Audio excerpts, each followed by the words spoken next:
fall turnover is a real thing, and it can be really tough. You know, we get these cold nights, and you know, the water's been warm and things like that, and that lake will flip pretty quick, and it can really mess up the fishing for a couple days. You'll see, you know, the bubbles coming off the bottom. You'll see the gunk floating to the top in a lot of the shallower, weedy lakes.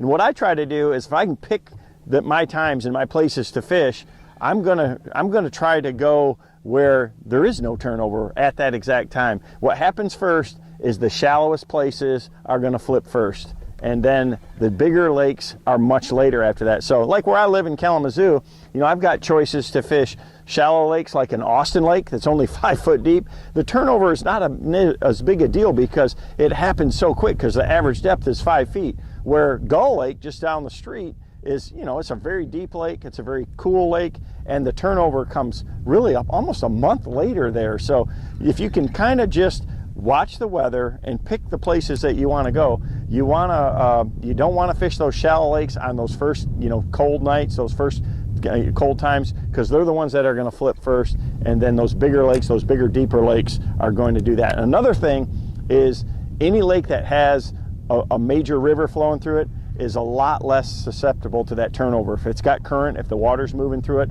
and a lot of the lakes in southwest Michigan are connected by rivers, and that we get a lot of rain typically in the fall, and that'll really help negate the effects of the turnover also. So just kind of think about the lake, the weather that you're having, and try to make a good choice during that time frame.